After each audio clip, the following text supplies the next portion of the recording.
₹1,80,00,000 విలువ చేసే 602 ఫోన్లను రికవరీ చేశాడు కడప జిల్లా పోలీసులు. బాధితులకు వారి ఫోన్లను అందించినట్లుగా జిల్లా ఎస్పీ అశోక్ కుమార్ తెలిపారు.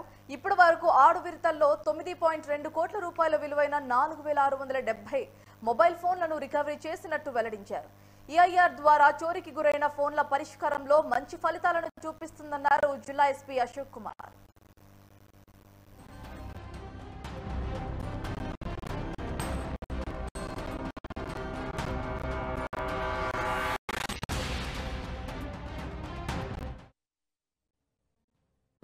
కడప జిల్లాలో ఆపరేషన్ మొబైల్ షీల్డ్ అనే కార్యక్రమం ద్వారా ఈరోజు దాదాపుగా 602 మొబైల్ ఫోన్స్ ఏవైతే మిస్ అయ్యాయో గత కొద్ది కాలం నుంచి వాటిని రికవరీ చేయడం జరిగింది. ఆపరేషన్ మొబైల్ షీల్డ్లో భాగంగా సిఈఐఆర్ పోర్టల్ ద్వారా వచ్చిన ఫిర్యాదులను బేస్ చేసుకుని, సిఈఐఆర్ అంటే సెంట్రల్ ఎక్విప్మెంట్ ఐడెంటిటీ రిజిస్టర్, ఎవరైనా సరే సెల్ ఫోన్ పోగొట్టుకున్నప్పుడు కానీ దొంగిలించబడినప్పుడు కానీ ఈ సిఈఐఆర్ పోర్టల్లో నమోదు చేసుకుంటారు.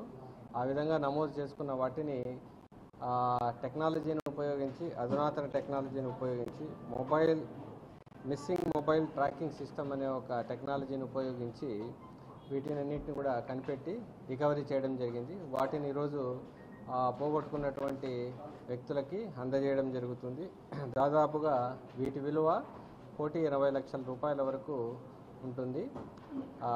ఈ విధంగా దీంట్లో మనం అధునాతన టెక్నాలజీని, ఈ జీపీఎస్ ట్రాకింగ్ని, అదేవిధంగా ఐఎంఏ సెర్చ్ని, సిడిఆర్ అనాలిసిస్, డిఫరెంట్ టెక్నాలజీని ఉపయోగించి వీటిని ట్రాక్ చేయడం జరుగుతూ ఉంది. ఇలాంటి మొబైల్స్ ఏవైతే మిస్ అయిపోయాయో వాటిని ఒక separate cyber crime analysis wing అనేది ఉంటుంది కడప జిల్లాలో. ఆ టీం ఆధ్వర్యంలో మనము వీటిని డిటెక్ట్ చేయడం జరుగుతూ ఉంది. దీంట్లో భాగంగా ఈరోజు మనం ప్రెస్ మీట్ నిర్వహించుకుంటున్నాం. ఈరోజు మనం వాళ్ళందరికీ కూడా డిస్ట్రిబ్యూట్ చేయడం జరుగుతూ ఉంది. ఇప్పటి వరకు మనం దాదాపుగా జిల్లాలో 6 విడతలు